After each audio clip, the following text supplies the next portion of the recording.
Hello, everyone. It's Comrade Stannis with another book review of Marxist literature, this time all the way from China. I hang out on Twitter, Discord, YouTube, TikTok, and Blue Sky. I'm a Stannis Baratheon and Davos Seaworth fan, and do these videos to practice my videography and creativity.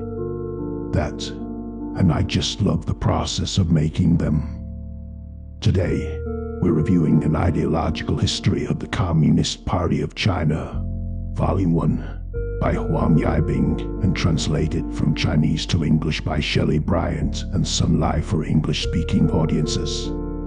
The volume is a part of a trilogy of books covering the shaping of China's Marxist-Leninist ideology over the course of 100 years, and this volume in particular covers the first era of the Communist Party of China's, or CPC's, ideological development, from 1921 to circa 1949. The book itself wastes no time in getting to the point, though it does meander a lot, and it repeats itself quite a bit, though that could be partly the fault of the translation, which reuses many words, phrases, and terms. Still, from the outset, the book almost has no introduction to what's going on, and you may have to search up certain terms and events while you're reading this tome. One thing that you can do is read the articles and textual works that are mentioned in the book. From Chapter 1, regarding Chinese participation in World War I. World War I also exposed the shortcoming of Western civilization, breaking down that particular idol in the minds of the Chinese people. It was a brutal war, costing not only more than 10,000 lives on the battlefield, but also more than 20,000 non-fatal casualties, leaving many disabled and almost completely destroying the accumulation of material civilization in a matter of a few years. Ling Qichao traveled to Europe at the end of the war, visiting England, France, Belgium, and other countries. In his article Touring Europe, he described at the beginning of the destruction of production in Europe, a crisis of faith, and scenes of social chaos and poverty, lamenting the situation there in which the entire society was caught in fear and angst, like a boat that had lost its direction in wind and fog and did not know where to go. This could not help but shock those in China who had long been obsessed with learning from the West. Keep in mind that China was trying to learn from the West during the century of humiliation, as the Chinese call it today. The 100 or so years when China was being destroyed by the West was being made subservient to it. In a previous video, I talked about how figures like Sun Guofen and Yang Wing, otherwise known as Rong Hong, promoted the philosophy of Chinese learning as body and Western learning for use. Such was the sentiment among many Chinese that they had to learn from the West, much like Japan did, and learn quickly.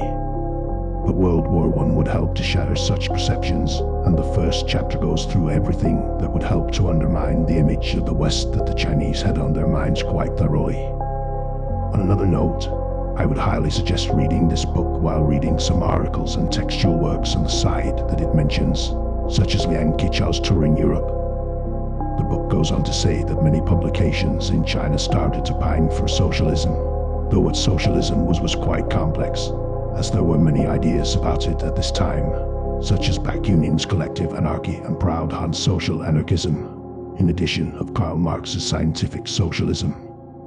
Other works such as Lai Dazhao's The Marxist Philosophy of History and Chen Duxiu's Speech Workers' Consciousness are mentioned. Again, the book provides you many opportunities to make a detour in reading another textual work online while you're reading this book. Maybe read a speech or text when you see one, and then start resuming your reading of the book.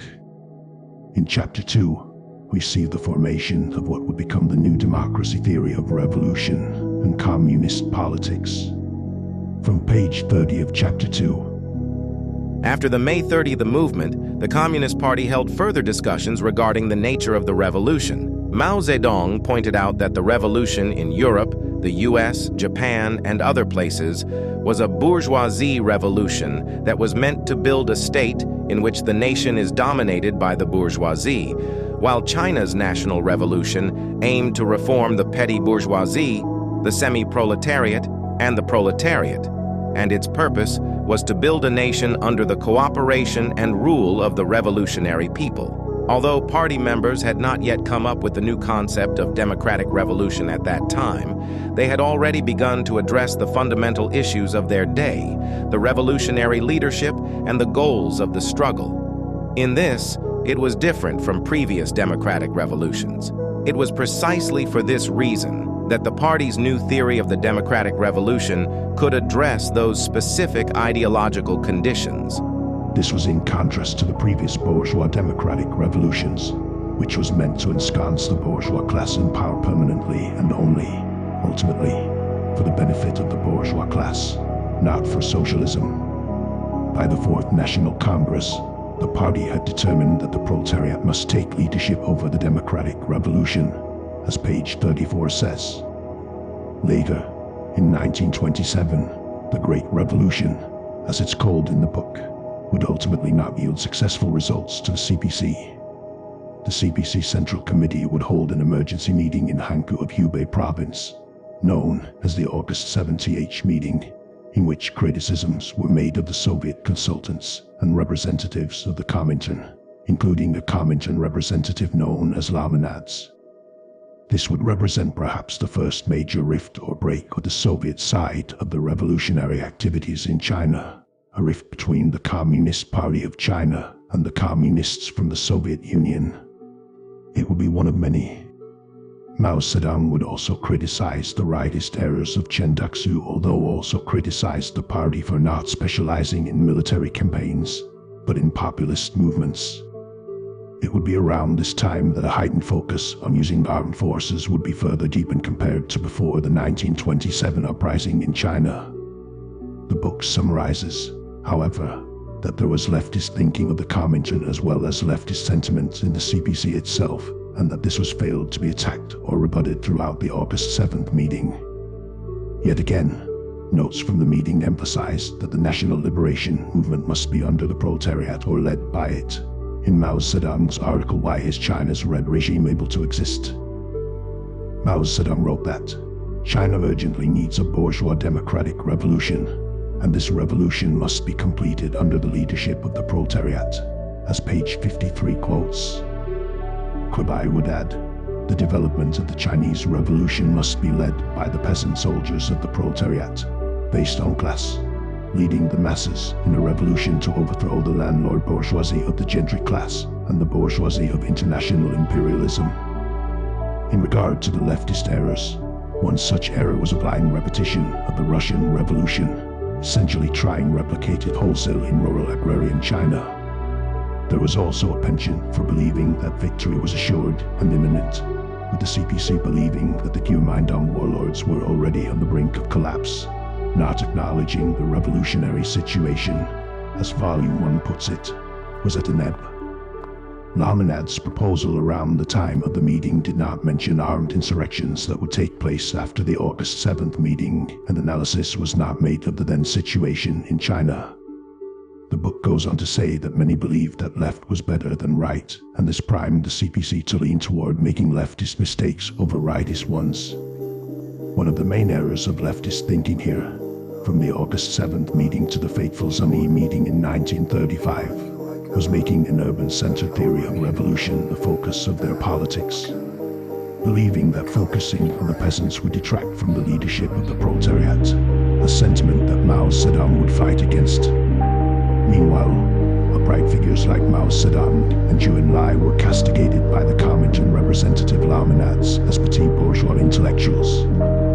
From page 63 of chapter 2. Marxism holds that there are common basic rules in the development of human society, and that it is wrong to deny these basic laws. However, there are different historical aspects in different places and among the different people groups, and a failure to proceed based on the actual situation in a specific locale, beginning from the specific characteristics, to enact a specific revolution according to universal truths of Marxism-Leninism, will make it impossible to guide the revolution to victory. When Ming, during the period of the Great Revolution and and ensuing agrarian revolutionary war would represent much of the leftist dogmatism, treating the question of theory as separate from China's conditions, making it out to be a ready-made formula. For the commenters' part, they overestimated the power of the Guomindang, often asking for more concessions to be made to them, and undermining the independence and freedom of the CPC in a united front against the fascist Japanese invaders. Mao Zedong, for his part, saw Marxism-Leninism as a guide to action. In Zhang Wenquan's article on the anti-Japanese National Front and Party organization, he would express similar views to Mao's. The principles and methods of Marxism are international, but we are doing the organizational work in China. We must make a strict assessment of the characteristics of China's politics, economy, culture, ideology, national customs, and morality, and we must correctly understand these characteristics. Only then will we decide on the form of our struggle, the form of our organization, and our working methods. Mao, for his part, would write many articles and textual works, The New Democratic Revolution in China, and develop the idea further. When Mao was writing New Democracy, he was inspired by the Communist Manifesto, saying to Zheng Zhai, "When I was reading New Democracy, I read the Communist Manifesto many times." What must be noted was that a new democratic revolution in China was based on the idea that democratic revolutions in the era after the Russian Revolution were different in character to the bourgeois democratic revolutions before 1917, such as the French and American revolutions. A revolution led by the masses, yes, and not a socialist revolution, but one that reflected a democratic revolution of a different character, that wasn't just at the behest of the bourgeois class, and that gave the CPC a chance to enact a socialist revolution. After the Sunni meeting, Mao Zedong Thought would be ensconced as the guiding ideology of the whole party during this time. It's not until Chapter 4 that we get a clear formulation of what the new democratic revolution is, and I mainly rely on that to explain what it is. The concepts of semi-colonialism and semi-feudalism are also elucidated. The two terms go back to the early 1920s. Many members would vacillate on whether or not China was a capitalist state like any other or mainly agrarian, feudalistic, and colonized country with only hints of capitalism exported from outside the country, mainly in the cities and not in the countryside. Chen Duxiu, for example, thought that the Guomindang had swept away the last vestiges of feudalism by 1928, accepting the Trotskyists' formulation of the situation at that time. Mao's work, titled The Chinese Revolution and the Chinese Communist Party, also authored by Zhang Wenquan and Lai Weian, put the situation in China quite correctly in December of 1939, saying, "Since the Opium War of 1840, China has gradually become a colonial, semi-colonial, semi-feudal society. In the Japanese-occupied area, China still remains a colonial society. In the KMT-ruled area, it is essentially a semi-colonial society. In both the Japanese-occupied area and the KMT-ruled areas, it is a society dominated by feudalism or semi-feudalism. This is the current nature of Chinese society. It is the current national situation in China." Note that capitalism isn't mentioned here. In regard to that mode of production, the book says on page 98 that national capitalism had developed somewhat and played a significant role in China's political and cultural life.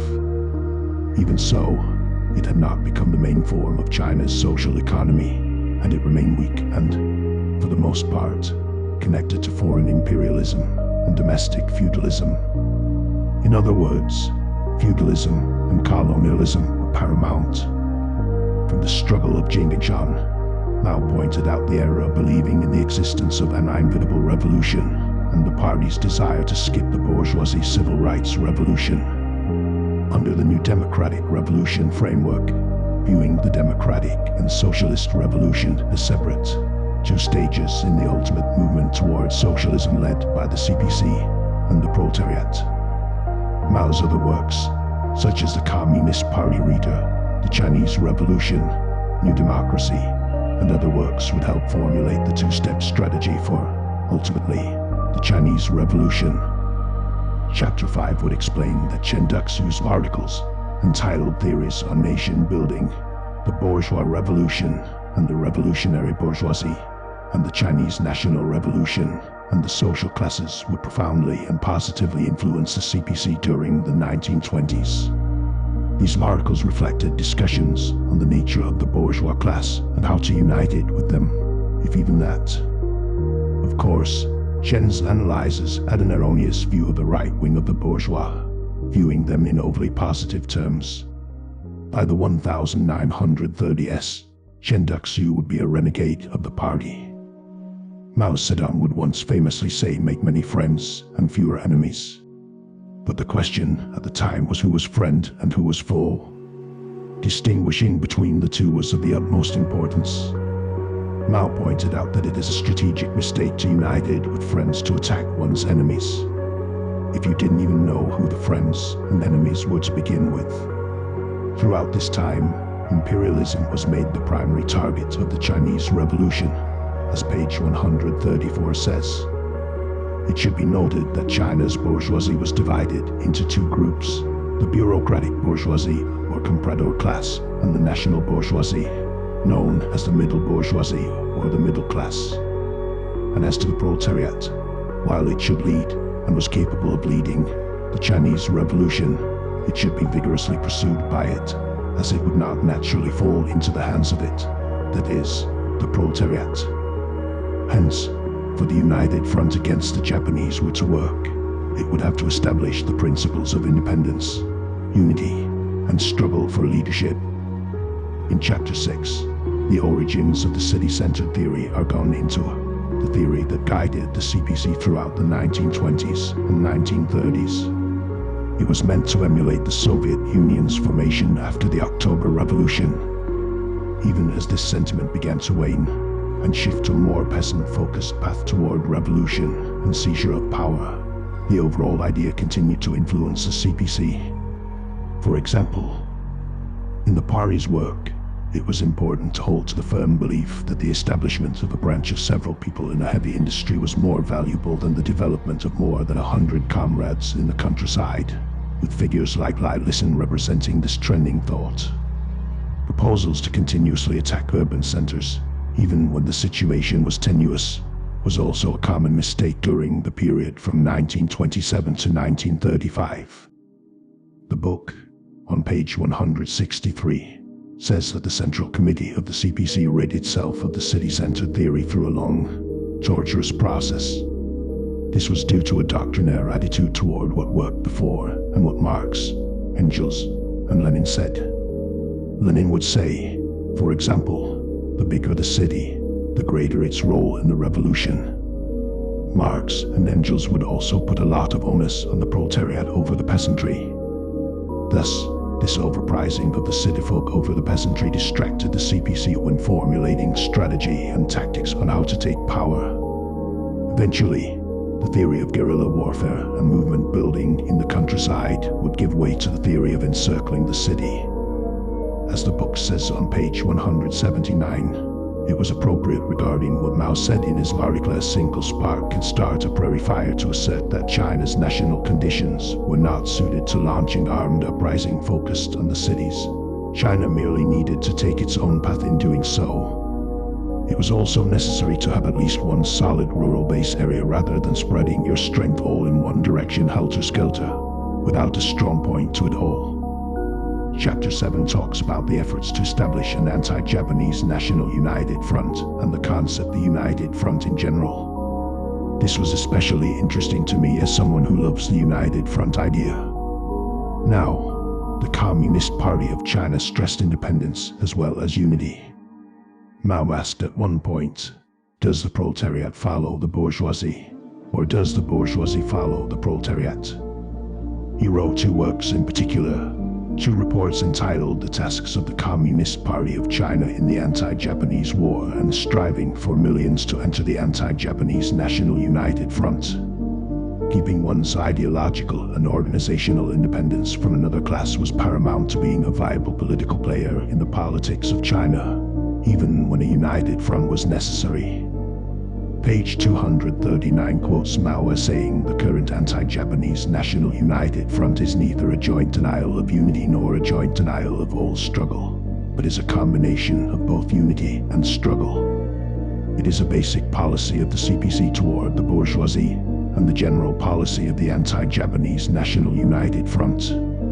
This general policy is an invaluable experience that our party has summed up through a circuitous route, and through both our successes and failures. The progress and setbacks of our party and the successes and failures of the revolution are closely linked to this policy. As Mao would also say in a speech delivered to the Politburo of the CPC Central Committee on September 24, 1938, reunification was a basic principle and the struggle was for the sake of unity, and without unity, the struggle could not develop. Developing progressive forces while fighting for the neutral forces in the political situation was also paramount. In regard to fending off the die-hard forces, Mao proposed that as long as any diehards didn't attack you, such as those in Chiang Kai-shek's clique and sway, then you didn't attack them.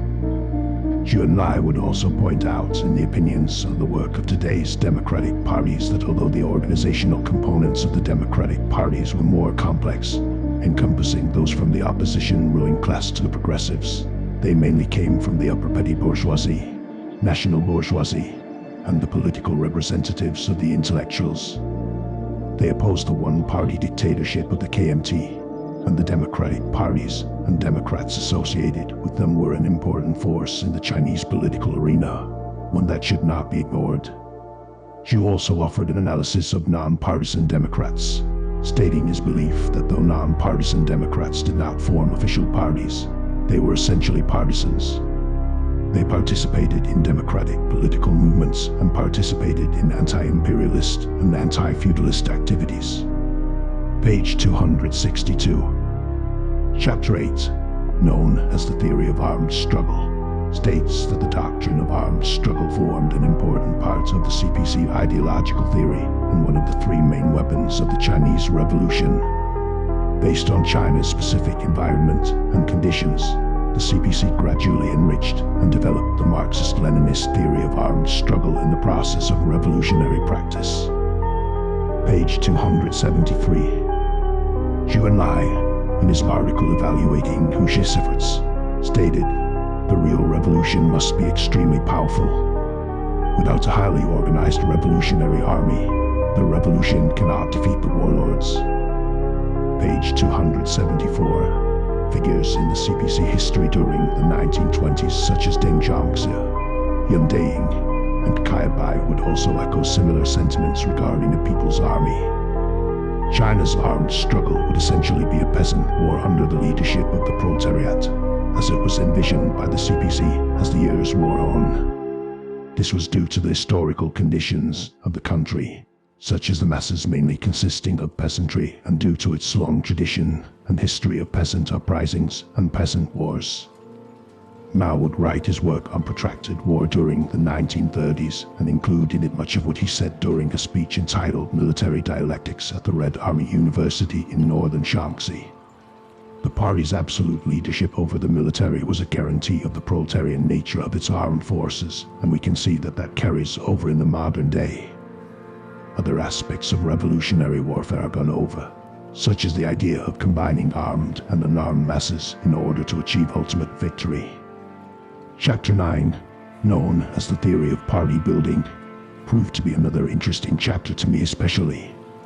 The chapter begins with how Marx and Engels proposed the political party of the working class and how it should be an independent political force, going into Lenin's proletarian party of a new type, which is always an interesting discussion to me. The book invokes Mao here more often, and it should be noted that Mao is invoked throughout the book as it goes on, which isn't to say that it doesn't give reasoning behind Mao's politics, but that other CPC members are not really present in the book's narrative by the end of it. I would say it's even a bit annoying and makes it a bit uninteresting, but if you want to know how the CPC defends Mao's political lines here, then this is the book for you. It does say that armed struggle was a characteristic and an advantage of China's new democratic revolution, and, indeed, It's a central pillar of the movement building and revolutionary activities of the party. It does stress that the revolution and party would have to go through a long-term struggle, not just a quick coup or a brief bout with the enemy. I think the long-term thinking and biding of one's time help prepare the party for the long haul. It does stress proletarian thought over non-proletarian thought and presence. This is the key to ideological construction. There is a difference between proletarian Chinese culture and bourgeois Chinese culture, it seems. As to cadres or members that made mistakes, there was to be a sense of proportionality when addressing such mistakes and their respective members. Mao believed, as the book says, that placing too much focus on individual responsibility rather than the overall large group or people surrounding the individual was a bad way of addressing the problem or mistake. It was to be stressed that the mistakes and problems were also harmful to the group as well as the individual in question. The last chapter, which talks about the establishment of Mao Zedong Thought in the party, is also intriguing. It seems that Mao Zedong Thought became popular circa 1940, around the time of the publication of On New Democracy. The concept of localized Marxism and Mao Zedong Thought would play a part in an essay that A.I. Siki published in February of 1940. Wang Ming would also praise such works as On New Democracy by Mao Zedong, and Jan Ruxin would use, in different essays, phrases such as Comrade Mao's Thought or the system of Mao Zedong's theory and tactics and Maoism, though this Maoism has nothing to do with the Maoism of the 60s/70s, and especially the Maoism of Chairman Abimule Guzman or Chairman Gonzalo in Peru from the 1980s onward. Deng Chuo would refer to localized Marxism-Leninism and say that Mao Zedong Thought is in a sense Marxism-Leninism with Chinese characteristics. Judah and Liu Shaoqi, in his article Liquidating Menshevist Thought Within the Party, would popularize the notion of Mao Zedong Thought as well. Liu Shaoqai's report on amending the party constitution would also use elements from what would be called Mao Zedong Thought, and the same can be said of Judah's military report entitled On the Battlefield in Liberated Areas. As an aside, it should be noted that Deng Xiaoping, in his own selected speeches published later, was a big proponent of Mao Zedong Thought, from what I've read from them. I must say that the book isn't given in chronological order necessarily, as can be seen by my review thus far. Each chapter recaps a certain aspect of the CPC history during this period, from the 1920s to the 1940s and 50s mainly, though sometimes it'll jump to other periods before the 1920s or outside that range of years in general. As an aside, a good supplement is the 12-hour-long Tsinghua University series on Marxism. It goes well with this book. I plan to move on to the other two books in the series eventually, but this book itself was a bit dry, and I might take a break. It repeated itself a lot, though you could glean a lot from it between the lines and by using some of the context from other works you may have read from Mao or, say, Liu Shaoqi. But overall, I recommend this book, albeit with the reservations that I listed throughout the video. For more Marxist works, I would highly recommend looking up the CPUSA International Publishers Press as well as John Newt International Publishers, not to be confused with the International Publishers by CPUSA. Vijay Prashad's Left Word Books is also good. There's also Isker Books. On another note, please check out Radio Free Autistic on Spotify, YouTube, or wherever Arabic dialect you listen to your podcasts, bringing a voice to autistic comrades within the Marxist-Leninist community and commenting on autistic liberation for people like myself. You may join my Patreon, which I'm trying to get set up. I need others to help with the Discord server for Patreon. But if you don't want to commit to that just yet, donate to me on Buy Me a Coffee, which will make me able to work on this channel more and buy more books. Like, share, subscribe, comment, etc., as it helps with the algorithm. Do you have any recommendations for me going forward? And what would you like to see from this channel? Anyway, solidarity, comrades, and good luck to you and yours.